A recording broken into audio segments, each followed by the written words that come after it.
өвгөнийг буцаад ирэхэд өөрөө олон талхаатай өндөр сайхан байшин өмнө харагдаж гин. Хааны ордон дэмгэн хатан болоод заларч байв.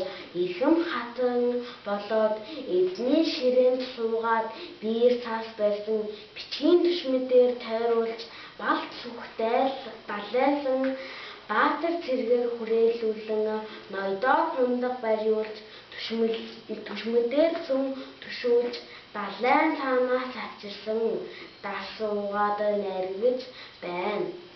Ариун сайхан эдэг янтад үзээд ярвэж байна.